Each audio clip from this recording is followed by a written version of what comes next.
episode 88. My name is Dave Hunt, and I'm joined by Michael Swick. How's it going, Dave? I cleared my throat right when you're doing the intro. Caught me off guard. I should probably look at the camera more. How's it going, Dave? Like, we got some news to talk about. Yeah, I thought about this the other day. We talked like an average of 2 times a week in the whole time of June with E3 and some Patreon stuff we were doing in Ratchet and Clank. And now it's like July 6th, and we haven't talked to each other in the month of July. I know it's only the 6th, but it was like as much as we were interacting in June, I was like, I haven't talked to Michael in a while. Yeah, there were some days where we talked twice a day. So, yeah, definitely. And we might have more times like that because we'll have EA Play later this month. So we'll probably cover that in some capacity. E3's not over. The E3 summer's not over. There's still rumors that we'll get like a proper state of play, not just the one we're going to talk about in news, but like a state of play that nobody wants. Yeah, we'll get like an actual state of play of like first party titles. So we'll probably talk to each other a couple times. So yeah. All right. Obviously, we are Digital Days Gaming. We are a weekly podcast that uploads to your podcast services of choice every Thursday morning. You can check us out at digitaldaysgaming.com. You can subscribe through your podcast services, leave a review if possible, with words. It always helps. It's been a while since we had a review, so somebody hasn't done it yet. Help us out, please. And you can, like I said, you can check the website or the show notes in your podcast service, and it'll send you to Discord and the Facebook group and all that stuff, T-shirts, PayPal, all that jazz is there. And as always, the sharing the show is the best way to help us grow. So yeah, we're going to jump right into the news. Yeah, so as mentioned, there's a State of Play coming this week. Sony did the thing that they've been doing that I greatly appreciate. They destroy expectations immediately and go right to the point. And they are going to do a 30-minute presentation. There will be no God of War, no Horizon Forbidden West, no PSVR. But we will get 9 minutes of Deathloop and 21 minutes of third-party and indie games. Deathloop, I feel like, has been covered quite a bit. So I don't know if I necessarily need 9 more minutes, especially with the game coming out, September, October. Mm-hmm. But I appreciate not unless it's 9 more minutes of them actually talking about the game and how the function and gameplay loop's going to work. Yeah, I would probably want like a developer breaking in every once in a while to be like, here's how the mechanics work, as opposed to just straight up gameplay of like, hey, look, it's a fast first-person shooter. Or stealthy first-person shooter. The longer they don't talk about this loop in the game, the more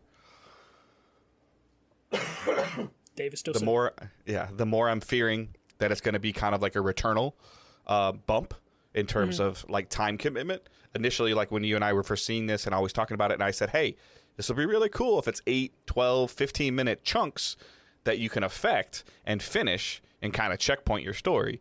But if you're half an hour, 45 minutes, an hour and 15 minutes into something, and all of a sudden you get surprised by something, which appears can happen in the game, where like the other assassin just drops down and just stabs you right in the back. I don't know. I'm just guessing. But and then you lose progress, or the loop has to start over again. That's a little terrifying after Returnal. Yeah. But as far as I know, isn't it just asymmetrical? Like, it's not necessarily like you're playing actively against someone, but that's the thing where it's kind of confusing of like, they haven't really explained the mechanics to where... I thought that somebody's chasing you while you're also chasing other people. And I feel like I've heard both things, but I don't necessarily know if they've been like the most clear on that, or there's this confusion on my end, which totally could be possible with all the games coming out. Yeah, especially when I'm at the point where I'm tired of seeing Deathloop. Like, I mean, we've seen it so much. Obviously, it got delayed, which is unfortunate. So that's part of the reason behind that, is that maybe they're trying to make sure or ensure that their marketing is good enough that it sells well. Because Sony's got a lot of money invested in this, and with it being from an Xbox studio, which is irrelevant in the conversation, other than it's just funny. But there is a pretty big investment from Sony on this, and like we'll talk about with the state of play as well, like that we're talking about now. Without God of War and Horizon, like God of War not being in there is not a big surprise. Like Horizon, like if this game is coming in October or November, we need to know, and we need to know soon. That's why I'm thinking that, like, the rumors of them having like a proper first party state of play have to be true if Horizon's going to be out in November. because they need to get ahead of it somehow. And I mean, you got to do pre-orders, you got to do collector's editions, you got to build some hype. I mean, like that. You don't have to build hype; it's kind of already there because of like how good the game, how good the first game was.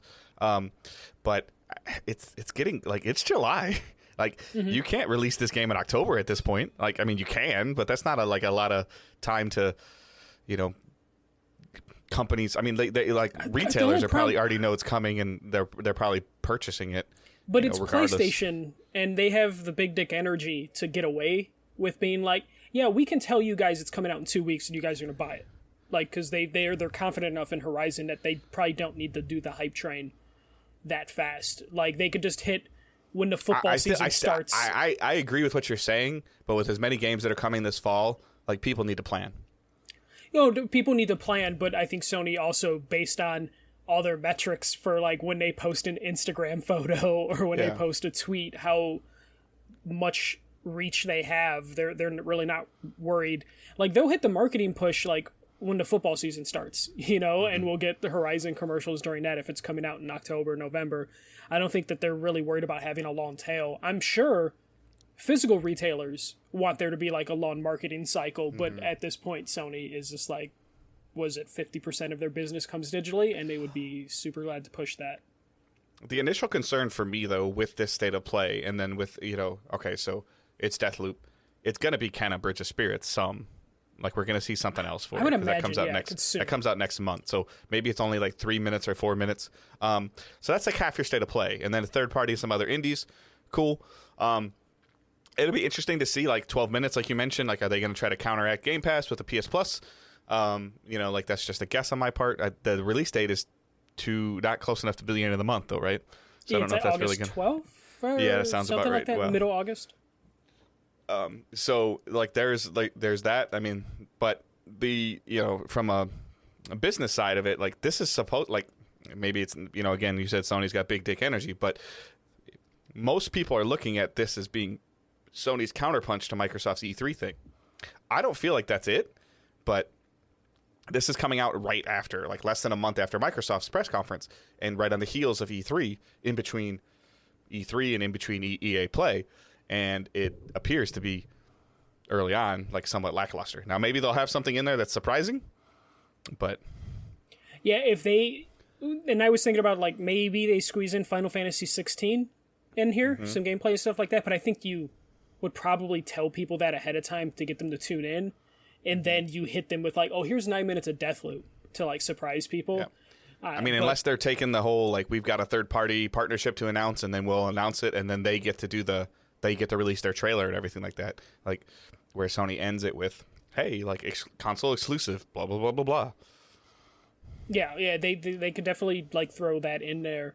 I do like that they kind of just casually mentioned indies based on how last week went for them for all the indie stuff that was going around. But I assume this has been in the can for a while, and it's not sort of a reaction to any of that stuff. Do you think it's more indies than Kenna? Yeah, I think so. I think you can throw in... I think that's when you throw in a trailer for like 12 minutes or something. Annapurna and Sony have had a good relationship in the past, so it definitely could be a situation where it's like, oh, here's like some Annapurna games, here's some Devolver Digital games, and those you can kind of throw in several in like a 3-minute span. Based on how they usually do these things, you can fit in a lot of 30-second trailers in that remaining 21 minutes that they have going. And then Solar Ash, like somebody like people have been talking about, like a Solar Ash release date as an indie. What's that fighting game that you're looking forward to? The Sifu. Sifu. Yep. Yeah, that probably deserves like a closer look just to see exactly what that game is in terms of scale. Because right now it's just like, oh, that looks really cool, but we don't know exactly, what size of a indie game that is going to be. So there's definitely a lot of stuff they can throw in there. And I would imagine they're confident enough in Deathloop to just give it a spotlight. Or they're invested enough in Deathloop that they have to do this. At this point, I would say those are hand in hand. Of just like, we're invested, we're PlayStation, we're confident that it'll sell just because, PlayStation exclusive will sell. I want to know if Deathloop's box art will have like the blue label that says exclusive to PlayStation. with the something. Xbox Studios like sticker on the Logo bottom. on the back or in the other corner. Yeah, I wonder how they're going to play that, just because, it is an exclusive game, and we don't know how long that exclusivity window is. Could be 6 months, could be a year. Right. We just know it'll show up on Game Pass when it So does come to the other I was consoles. going to ask you that. Like, so whenever the exclusivity ends, do you feel that it's automatically on Game Pass that day? Yes, I think so. Okay. It's even if that it's like I don't know the exact 90 release. days. I don't know the exact release date, but if it's September 27th next year, it's just on Game Pass right away. Just because that's the move Microsoft can play. Of just like, hey guys, we know you really and we've seen in the past with like Square Enix and the Tomb Raider games, these exclusivity deals don't necessarily always work out for the publisher when they move it to other platforms. So Microsoft is going to have no choice with Deathloop other than to like, hey, it's on Game Pass, and then just hope that's enough to entice people.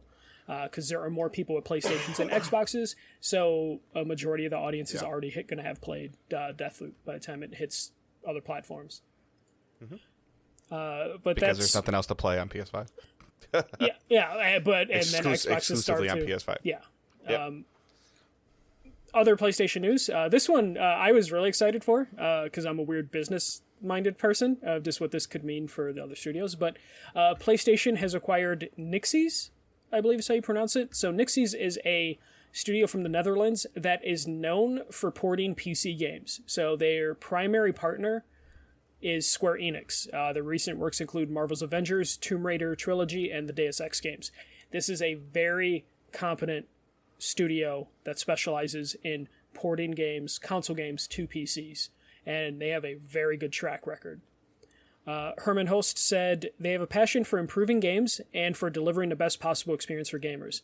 Nixies will be a strong asset for everyone across PlayStation Studios, helping our teams focus on the most important goal, which is to create unique PlayStation content at the best possible quality. So I included that because that is exactly why you make a move like this based on what PlayStation plans to do with their exclusives. Put them on PC. Put them on PC, and specifically, Naughty Dog does not have to waste their time putting Uncharted 4 on PC. Right. The Days Gone developers do not have to waste their time putting Days Gone on PC or helping Naughty Dog put their game on PC. They have Days now. Gone is on PC already. So. No, but they had to work on their own game to put it on PC. Also, while they're helping Naughty Dog with the Last of Us remake, and while working on a new IP, so they had to split their team. So this now enables. I think Sony this helps to be, MLB The Show, because that's going to be coming to.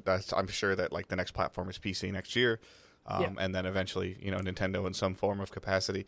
It just gives them another cog in their wheel to help it keep rolling, and to kind of do what Microsoft is doing and make themselves, a little bit more stable, in terms of adding another, pillar to your foundation of, like eventually like playing games on console is going to fade in terms of what we consider a console today. And I think that, through PCs or cloud archetypes or apps, that this will help because they're gonna run very similar to PCs. Yeah, like they can then be that studio that helps these console-focused developers learn new hardware. But in the meantime, they're going to be that team to where it's like, okay, cool, Naughty Dog's done with their game. Cool, give the assets over to Nixies, and Nixies will port it to PC. Naughty Dog can move on to the next project. They also get their hands in there during development. Yes. So that now somebody is talking to them about, hey, even if we're not planning right now to put this on PC, in order to make it 100% easier for us to put it on PC in 2 years, you guys could do this kind of layering technique, and it would make our lives a lot easier. Yeah, and then that turnaround time wouldn't be 3 years. It would be like, hey, actually, we can get the PC port day one or whatever Sony financially, strategically wants day it to do. 366 after launch. Yeah. Where it's like, or 2 years after launch or whatever it is. Yeah, so this is a smart move. I know this will probably piss off like the Sony fanboys that do like the petitions for any time a PC port is announced, but this is a good move by Sony, and this isn't going to affect, like Herman Host says it, this allows the PlayStation Studios to do what they do best, and that's just work on unique PlayStation games, they don't have to worry about like, all right, cool, we just wrapped up this console release. All right, let's get back in the trenches and try and get this on PC. They now have someone in the artillery. They have that platoon studio that is just going to bounce between work. And if Sony's willing to do it or PlayStation's willing to do it, there is revenue to be made from the studio in between projects. If Square Enix is like, hey, we really trust them to work on our PC ports, can we contract them out? And then PlayStation has another revenue stream of like, hey, the studio's so good, they can handle multiple projects. Let's see if Square, Capcom, or any other studio wants to use them and make money for them. It also means like Final Fantasy is a huge franchise that has a great relationship with PlayStation, but it also has a huge PC base, obviously, because of it being like a MMO or MOBA. But this also means while 16 is being developed, and that Nixus can kind of be in there in the meetings with Sony and Square about this game, and talking about the PC with them. And to your point, probably working on the port to PC with Square, who they've already worked with, and making sure that the transition, because I'm sure it's like similar to like the Death Stranding deal where like Sony's paying for some exclusivity or, like obviously like back the truck up to maybe console exclusive, but they're getting some, like possibly getting some of the revenue from PC or saying, like a power move from Sony, shocking, of like, hey, we own the studio that's really good about porting your games, like you said. Well, here, we can subcontract that out to you, but we get our exclusivity. Yeah. And it's like... No, and that gives Sony another bargaining chip when they're talking to these like third-party studios of just like, hey, we really want this game to be exclusive. You can release it on PC. Also, we have an artillery studio who can totally port it to PC for you, and we'll give that service to you for free as long as we get exclusive on the console for whatever amount of time. So it gives them like a bargaining chip that they can use if they need to, though I'm sure no company is really going to put that kind of pressure, but a Square might. But I mean, if it could be something that makes or breaks an exclusivity deal, because like if they're talking to Microsoft's already telling them it has to come to PC. So now Sony's like, you already want this on PC. We know you want it on PC. We just want it to be on our system only, and now we have somebody to help you put it on PC. Yeah. Now the only reason that just comes with a caveat of 9-month exclusivity. Or whatever. Exactly. Yeah, and then they can work on partnerships, and this can really expand what they can do. So this is a good move that like people should be happy about. I saw some people angry that it's like, oh, this means more PlayStation games are coming to PCs. This just means more PlayStation games coming sooner. And if you're upset that PlayStation games are coming to PCs, like you're upset that somebody else gets to experience a great game just because it's not on your platform, you got a bigger problem. Yeah, you have significantly bigger problems. But we know those people are out there, and you see the petitions. Smart move by Sony. Gives them a bargaining chip, gives them a very decent studio. And I guess this is the move that they make in between when they announced the Bluepoint acquisition, because we thought the Bluepoint acquisition was coming. I don't know, man. Bluepoint was pretty loud last week. Yeah, they were, but maybe we'll get something. I'm going to throw okay, what do you think? What do you think based on what Bluepoint was saying last week? Not saying, indirectly saying, like, hey, we're independent. Like, if that deal is almost done, like some people believe, or is done, why are they talking like that? That could either be misdirection, because they want their time in the spotlight, and Sony also wants to probably give them time in their spotlight, or it legit means, like, hey, we're going to be independent because we make more money off contracts than we do if we're purchased. So it's either misdirection or it's you take it at face value, and it's. But why was that image made? Like, that's crazy. Like, somebody made that image. Somebody put all that PlayStation characters in the background. Put the Demon Souls character. Sorry, I don't know his name. In the background. Yeah, okay. Put the Demon Souls character front and center in the background with the PlayStation Studios logo and the Bluepoint logo and welcome to the team or welcome home or something. And it was tweeted from an official account, which means someone in that line thought that, and either it means someone's in trouble on PlayStation's team on their social media team, or someone doesn't know how to read like abbreviation on a JPEG. They jumped the gun and like just decided like, oh hey, this is probably going to happen, so let me just get the asset ready just in case. Which then don't get me wrong, companies make images for stuff that they never are going to do. Like that happens. Like, but the fact it made it to the social media person. Right. Like, Jim Ryan's not running the Twitter account he Right. probably doesn't even know the password and couldn't get access to it even if he wanted to. So like the fact that made it to the social media account, they're like, hey, we're negotiating with Bluepoint. It's either like a silly person who jumped the gun or the information got that far down the chain that... Do you think, like, this is just me speculating right now, but do you think that image leaking pissed off Bluepoint? They're like, you know what, forget it, we don't want to do it. I don't think anyone would throw away like hundreds of millions of dollars like that, but I can totally see them being like, hey, we wanted our own time in the spotlight sort of scenario, which is rightfully so, of just like, hey... 100%, yeah, absolutely. Yeah, like, we don't want to be sandwiched in between the Housemarque and the Nixies deal. Like, we're working on something important for you guys. We've worked on some of your biggest franchises. Can we get, like, a week where people are talking about us? Right. Totally that should be something like in State of Play, like where they get to it, like they get to announce their new game, and at the end it says made by PlayStation Studios, Bluepoint, or something. Yeah, exactly. It could. Or That's how it should be done. Yeah, the PlayStation Studios logo pops up, trailer for something amazing, and at the end it said made by Bluepoint, and then it's just like, oh, okay, cool. This is and then you have that voiceover of like the really chipper, happy person being like, and the PlayStation exclusive studio. Agreed. That's PlayStation. Doing their latest acquisition. I still think Bluepoint's coming along. Their price could have possibly changed. I'm going to put something in here in the doc last second. Just Are we talking about college football again? Like this is recruiting?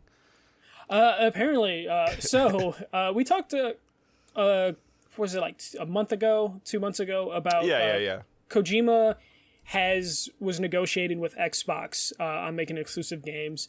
Apparently, according to Jeff Grubb, like insider Jeff Grubb, that the deal has reached a letter of intent. So it sounds like it's pretty much like letter of intent is like as close to a done deal as you can without it being like a done deal.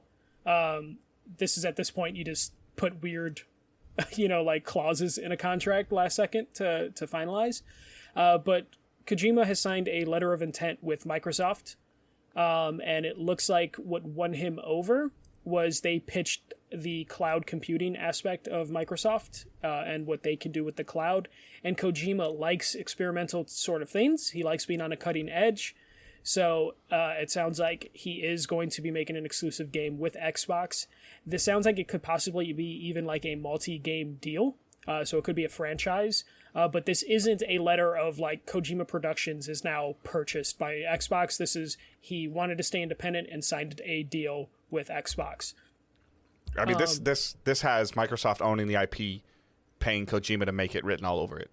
Oh, for sure. Yeah, this would be like that. Like I have a feeling Death Stranding is owned by PlayStation, sort of thing. And I think Kojima's fine with that, as long as he can make his weird, weird experimental games.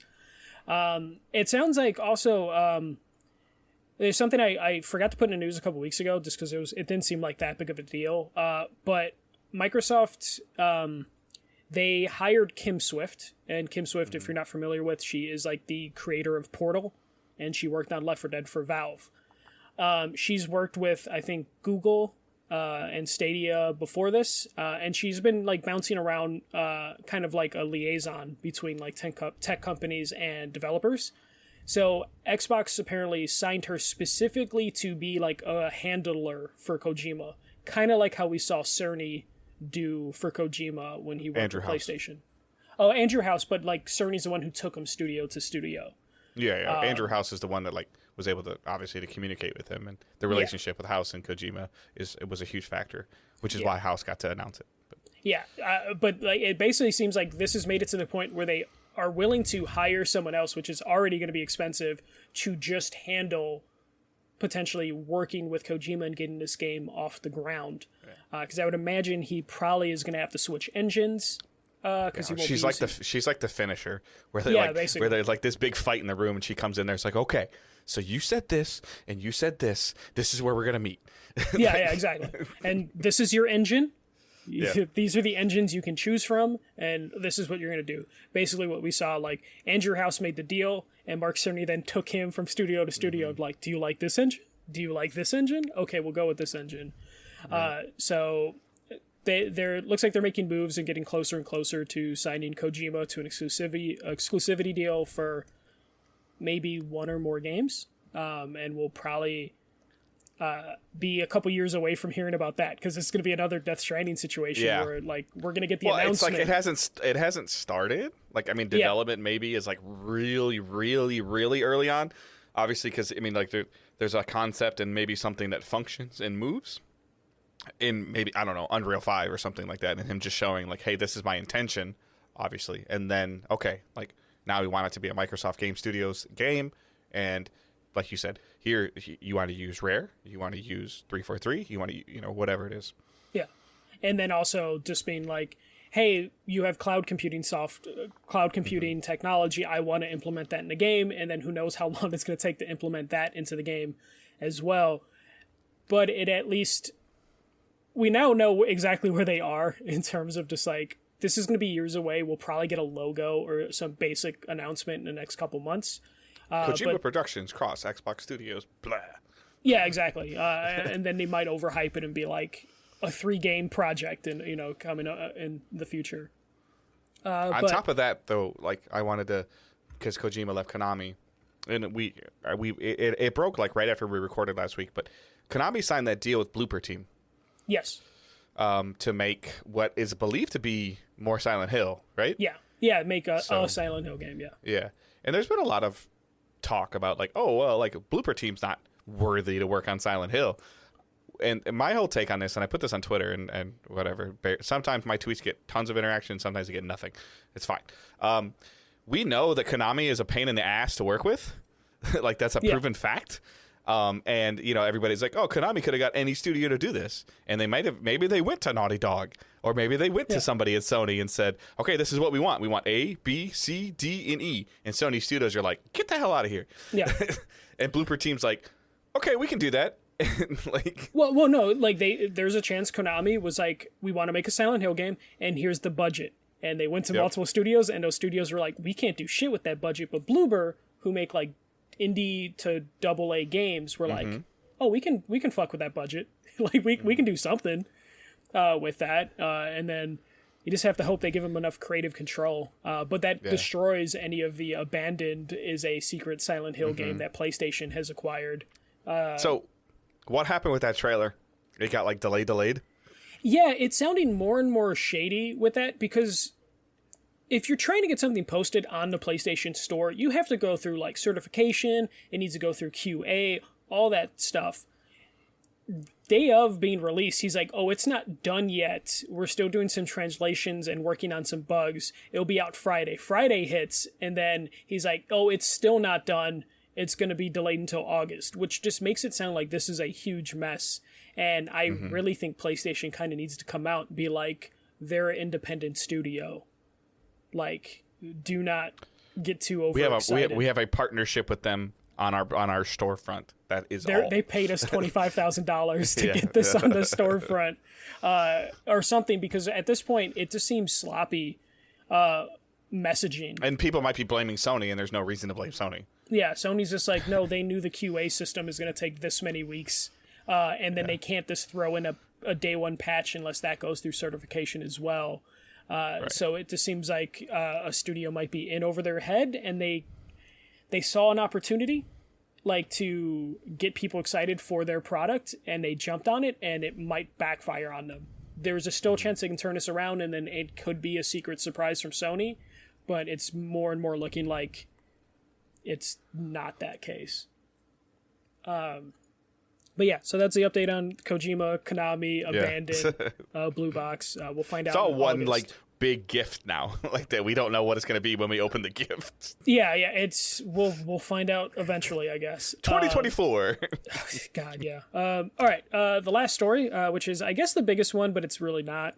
Nintendo have announced their new Switch. It's the same Switch, but it's got an OLED screen.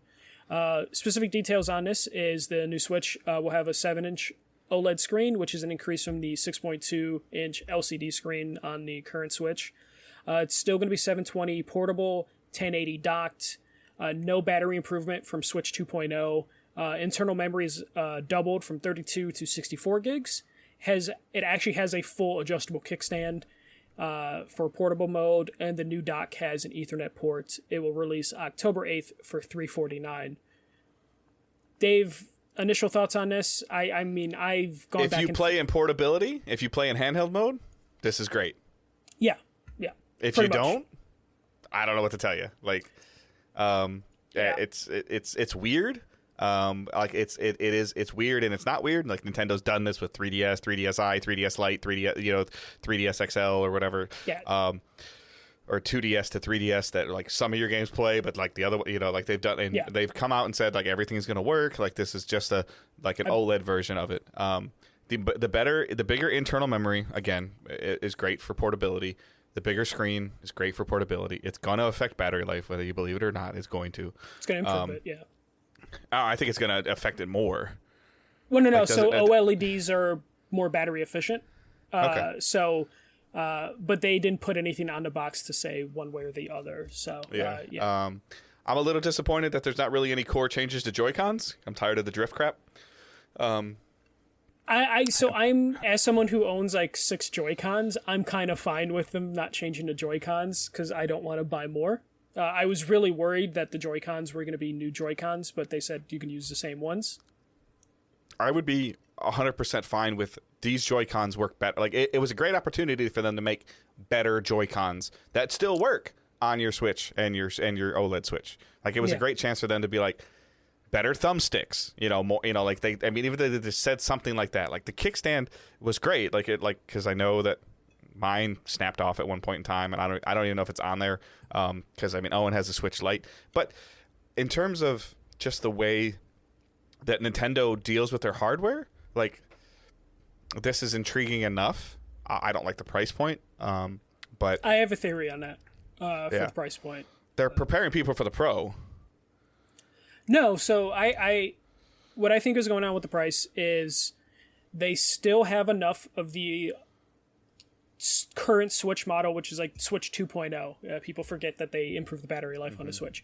I think they have enough of those in stores and in their inventory that they're like, okay, we'll just charge $50 extra on this one so they can sell through their stock of the current Switch models, and then when those are sold out, they'll be like, we're dropping the price on the OLED model to $299. And then this will just replace the $299 model. I think it gives them an excuse to make it $249 too at the holidays, like the original Switch.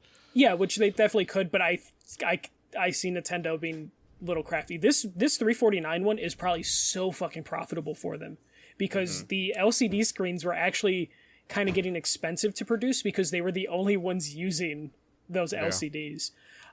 So now using OLED, which is on like every major phone, is going to be helpful to them. So I think we're going to see a price drop on this relatively fast, but they have to sell through the stock of the current iteration, which they'll do this holiday season. So I have a feeling March, these would be now to $299. Yeah, and from my perspective of being a multiple Switch owner right now, I bought it during the pandemic, the second one for Owen. He's not using it as much as he originally was, so there's a lot going on in my head. There was rumors in June, like GameStop leaked the new Switch, which obviously was this. And like, if you trade this in, you get this much, and you trade this in, you get this much. Like, I totally could see myself trading in my original Switch and the Switch Lite for this, because I don't even think my original Switch has because I bought both of them secondhand. If I can get the same value that I got for them that I bought them secondhand, or an upcharge for trading them in towards something that GameStop wants me to get, like, I'm all for that. Like, and newer hardware, like just new Joy-Cons, new hardware, new fresh battery. I would assume that this would work in the third-party docks as well, since they're like in terms of the core functionality of the Switch isn't changing. It's good. It's an okay move. I don't hate it. I don't love it. This is the type of move where if your current Switch broke and you're like, all right, I'm going to buy another one, and you have the current Switch and then the OLED Switch sitting next to each other, you're probably going to pull the trigger on the OLED one for $50 more. And that's really what this is for. This is just kind of like a placeholder until they can discontinue the current model, and then they can prepare people for the Pro. And I think the Pro is going to upset people, because I think the Pro is going to be a clean break, kind of like how... Yeah, there were 6 iterations of the DS, but then they had a clean break, and then they moved to the 3DS in terms of 3DS games. I think this is going to be Switch 2 instead of Switch Pro? Yes, yeah. But knowing Nintendo, they'll probably name it Switch Pro, sort of thing.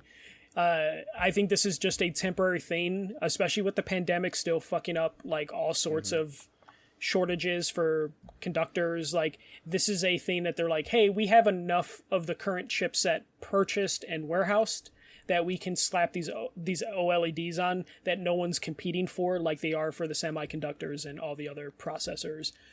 So I think this is just an in-between move. Depending on how close the Pro is, like you said, like, wouldn't Breath of the Wild 2 be waiting for that Pro? Like, wouldn't they be developing it on the Pro?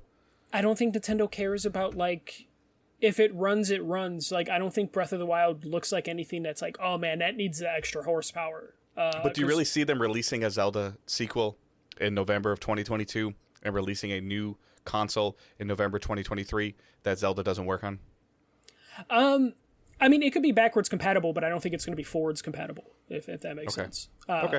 So, like, your Switch games will still work on the Switch Pro. It's just your Switch Pro games But won't the work new on the Metroid Switch. Prime is going to be on Switch Pro only. Yeah, exactly. I think that's why this move is the way it is, which is a little disappointing. But as someone who has a launch Switch, a Switch 1.0, this has a battery life increase. That's intriguing. I play the Switch mostly in portable. This has an OLED screen.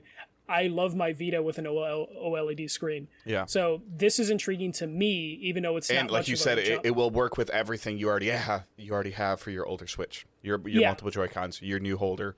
Yeah. The holder's a little questionable. There's a millimeter difference in size, so I'm just wondering exactly what aspect the difference is. But yeah, it seems like it'll work with pretty much anything that was made for the current Switch, for the most part. And I'm interested to know what like better speakers are, but I think it's just because the screen's 7 inches that it's just a little different, that the speakers have a little bit more room to be installed. And the 64 gig thing is also nice just because I'm constantly juggling stuff between the console storage and the SD card that I have. So this helps with that. And as mentioned, the kickstand is so much better than the current one. Because I don't just to be able to adjust the one. tilt, even to different tilt functions depending on where you're playing or if you're outside or like lights and all that fun stuff. Yeah, but realistically, I don't see there being 3 Switch models on the market at one time. Right. Past this holiday, because I don't think anything's gonna happen with the Switch Lite, and then you're gonna have a Switch and then a Switch OLED, and I don't even think the Switch has a special name, which I think is a telling sign. This doesn't have like, oh, this is the Switch OLED, which would be an ugly name, or this is the Switch Pro. This is the Nintendo Switch. This will be the Switch that you can buy, and the only Switch available outside of the Lite going forward. So I would hold back on buying it this holiday, because I really think this will be $299 by March once they sell through the old stock. And Nintendo probably doesn't give a shit that they're putting it a little at a premium right now, because it'll probably just be bought by scalpers anyways. So they'll get their money no matter what. And then it'll just have to go from there. Launches on the same day as Metroid Dread. So if they do a special Dread bundle, they might be able to get me a little sooner. But all right. So what we're planning on watching. I know yours is a little shorter than mine, so I'll let you go first. Yeah, mine is just kind of looking for my next game. Since I finished Ratchet and Clank, I went back to Tony Hawk just because I wanted to buy it on the Switch, but I was just like, I have the best version of Tony Hawk, so I might as well just play it on the PS5. So I've been playing a little bit of Tony Hawk, and then I've just been looking for my next game. I'm caught up between either doing Psychonauts or Dead Space. Those are both backwards compatible with Series X and are on Game Pass. And then I also have Psychonauts on a PS5, so it's really a debate on who's backwards compatible is the best, and I know the answer is the Series X for that particular one. But the PS4 Psychonauts has trophies, and I'm more attached to trophies than I am achievements. So just kind of working on games but here. But your achievements could unlock your ability to pay for Game Pass. Yeah, and I told Sarah achievements can buy Sephora gift cards, and she's like, you should play on the Xbox a little bit more, because they have weird programs in there. Yes, they do. So yeah, just been playing those games for the most part. I did start of replaying Battlefield Bad Company just to see how well those games have aged. I've been messing around with Game Pass, basically, just out of boredom. Because there's nothing new to play right now. I get it. Yeah, so I downloaded a bunch of Game Pass games, and like I was like messing with Bad Company. I was just like, I remember this being fun, but it is kind of rough, so I might just jump to Bad Company 2 to see if that has any sort of like improvement. The biggest thing I've noticed with those shooters, like with FPSs over time, is that the guns, this is going to sound weird to say, the guns have gotten smaller.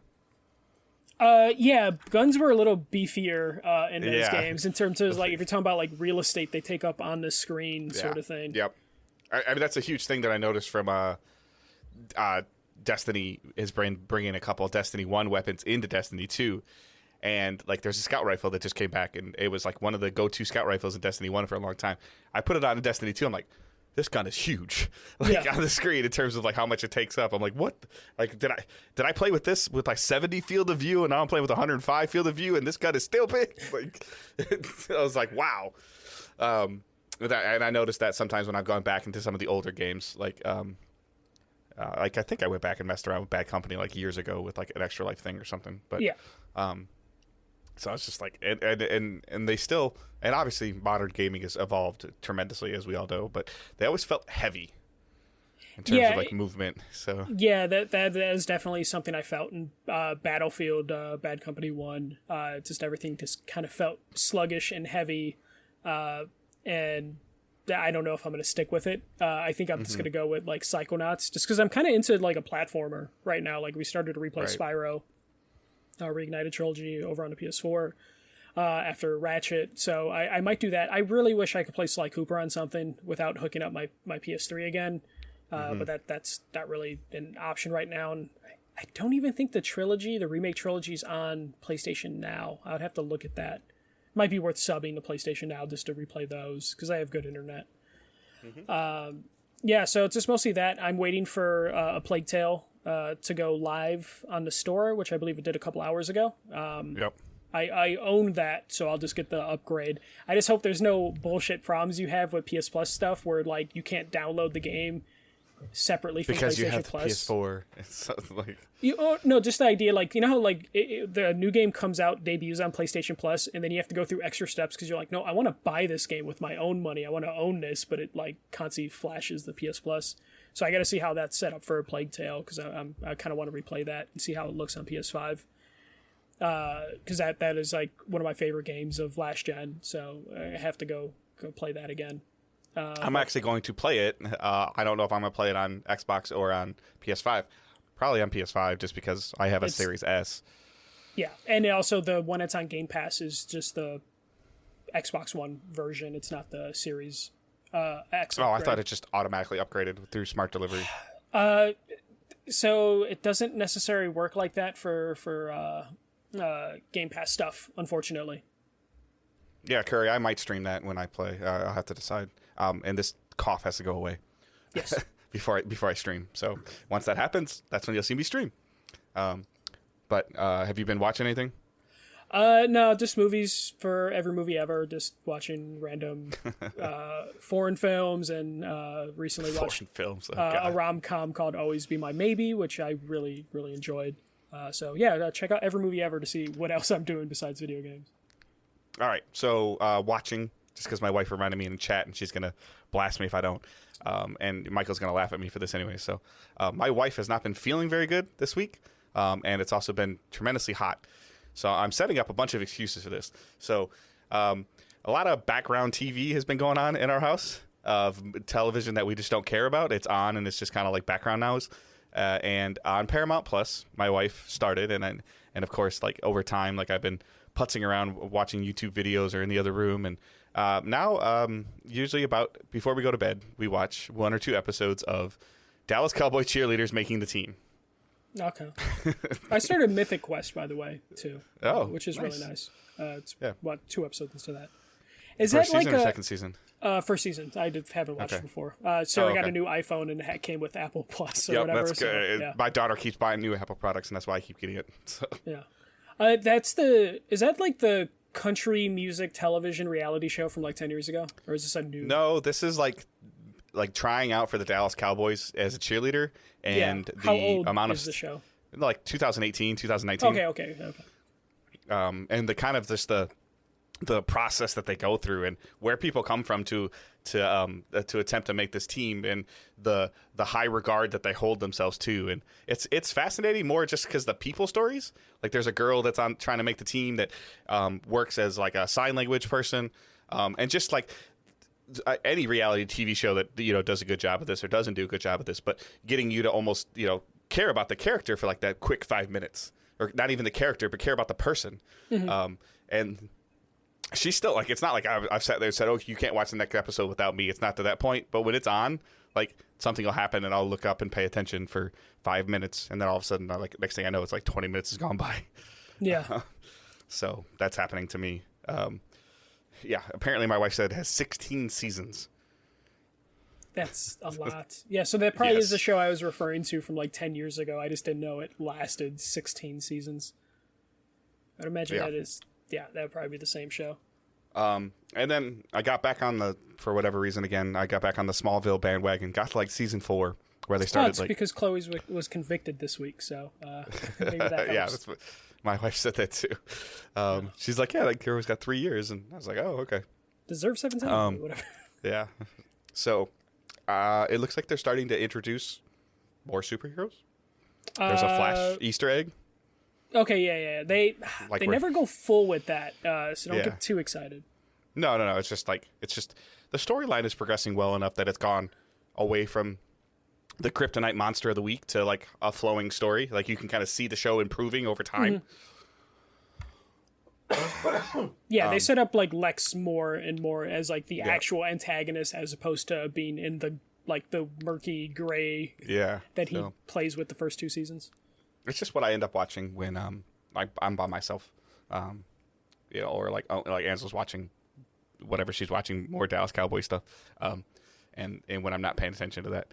I went back and dabbled in Destiny 2 a little bit more just to get myself to that GM level, the Grandmaster level that I wanted to. Got there, tried that Grandmaster level a couple times. I think we can complete the strike. We didn't complete it the 5 or 6 times we tried it, but that was mostly due to Randy, who's a guy that I play a lot of Destiny with. His internet is just like in the Grandmaster. After about 20 minutes, he gets kicked out all the time. So it's like something about his router and something that Wyatt called like packet loss. Yeah, that makes sense. Yeah. And it's a pretty big thread with like Comcast routers and Destiny, like where Destiny is like more punishing to packet loss, and so he's losing. Something must be happening. So hopefully he gets a different router. And then Owen and I have been playing a lot of Luigi's Mansion 3. That's good. So that has a co-op functionality. How is the co-op? Is it baby co-op like most Nintendo games? Because Nintendo kind of is notorious for being like, the second player is there, but they're not really much. Because there's a lot of things. So the second player, you can play it solo. You can switch back and forth between Luigi and Goo Luigi, who's made out of like slime. But then when you play in co-op, one person's Luigi, one person's Goo Luigi. There are certain things that Goo Luigi can only do. So that's not as much baby as like, I'm like, okay, Owen, you got to go through, like he can squeeze through like metal gates or metal fences. You're not dragging him through. He has to actually do stuff. He has to help. Yeah. I'm like, okay, I need you to suck this up and pull this rope. And it has its pros and its cons.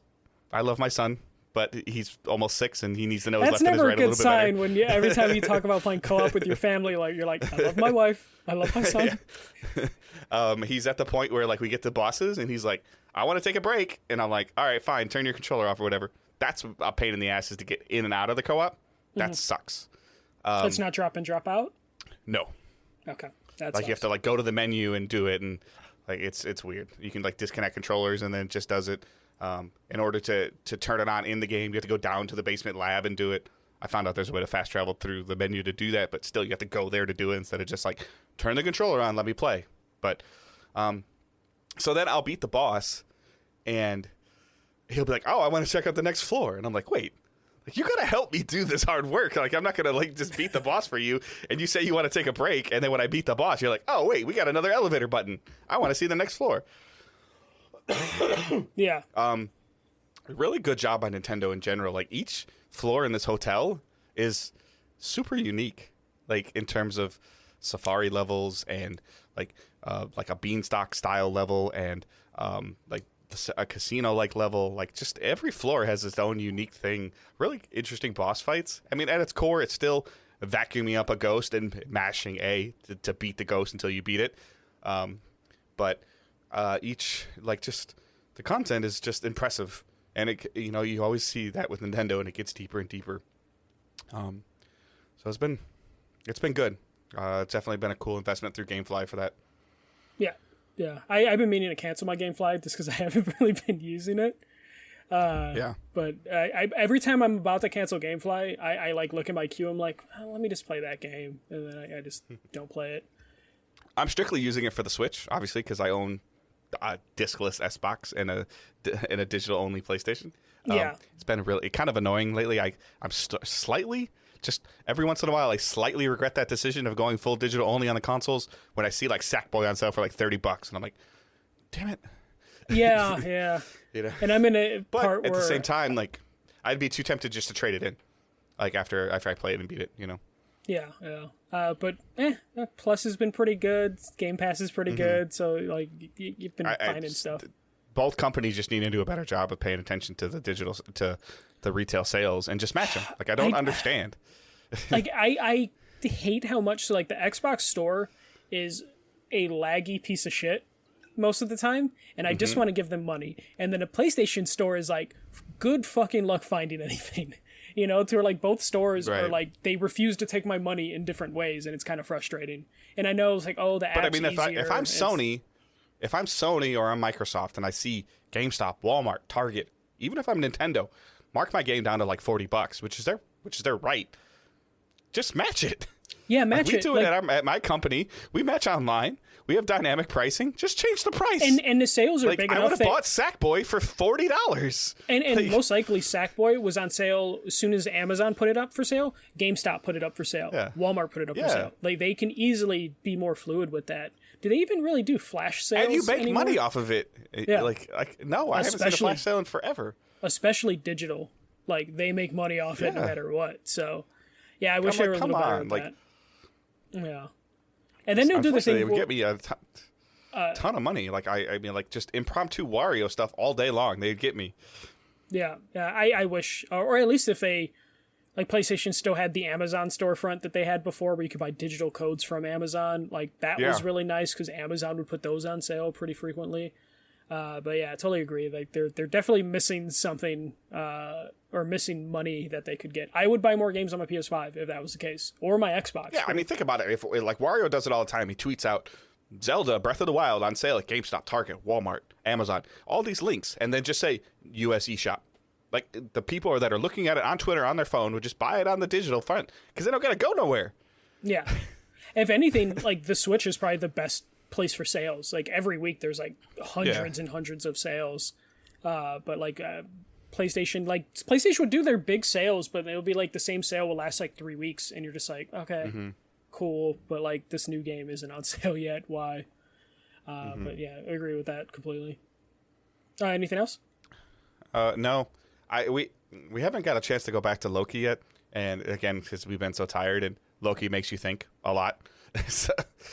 Yeah, I'm kind of falling off Loki. Even like last episode was interesting. We've inadvertently fallen off of it, not for any particular reason, other than the couple times that my wife and I have been home at the same time for a little bit of a period of time. She's like, I don't want to watch that right now. It has nothing to do with like it's bad or anything like that. It just had to do with she's like, I don't want to focus on anything right now. So.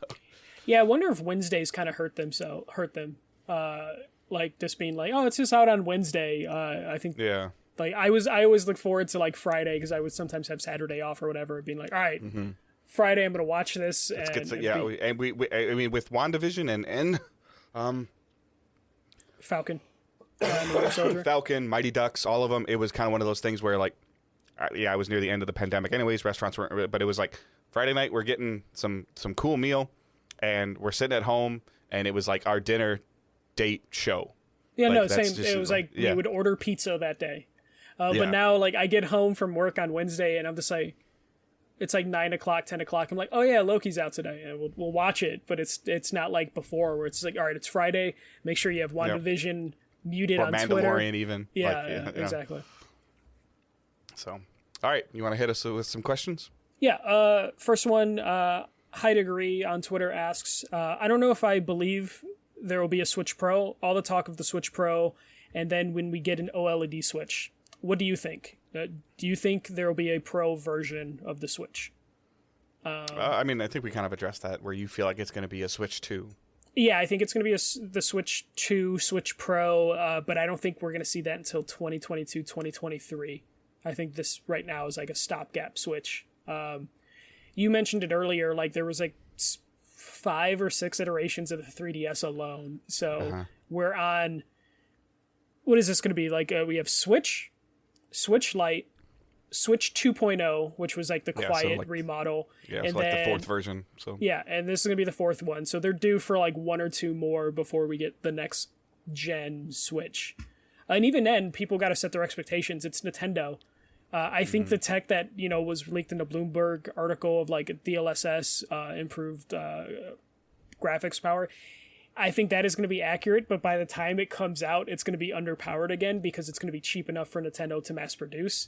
So it's going to be the scenario where it's like, yes, we will get the 4K 60 frame Switch, but it's going to be in 2 or 3 years when like we're kind of over games being 4K 60 frames, and we're going to be like, why isn't this running 120?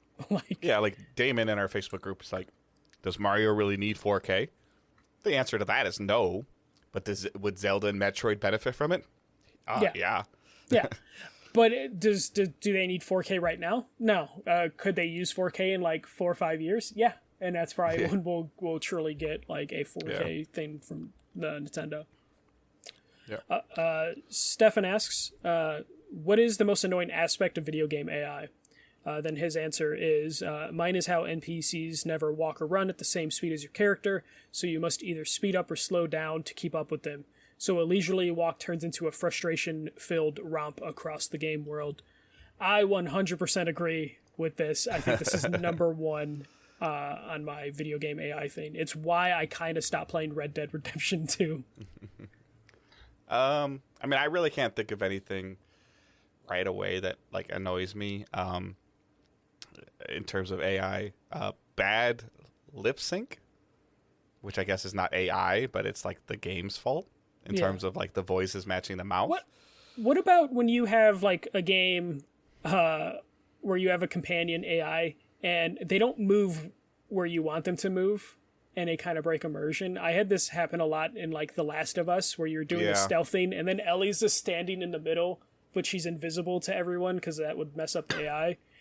Game breaking, like immersion breaking stuff like that, really like bothers me when like the AI is just like no one notices, or when the enemy AI only focuses on you and they don't focus on your like squad mates, or your squad mates just do no damage to the enemy, to where it's just like, oh, okay, I guess only my bullets are the ones that are going to count in this scenario. I have a lot of problems with AI. Yeah, there's definitely some. I think it's gotten tremendously better over the last couple of years, but I can't imagine what that's like to program. So.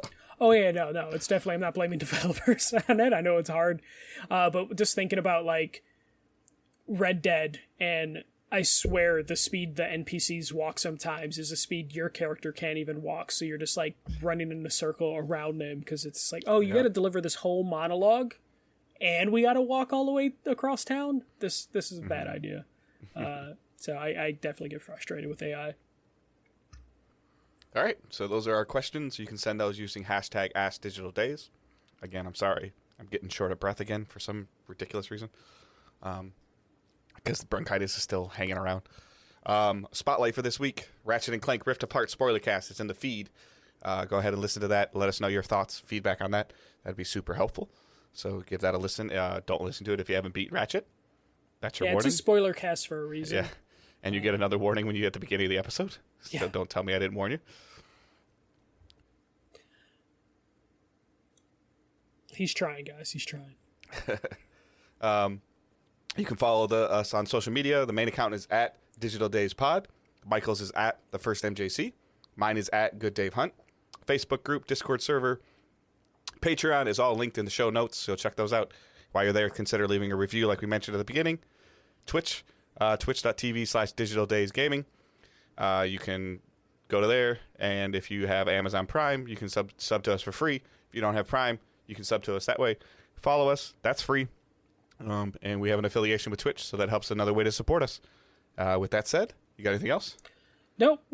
Just looking for more games to play. Hopefully I will do another Safe to Spoil soon once I decide which game to play. And also find someone who's crazy enough to play that game.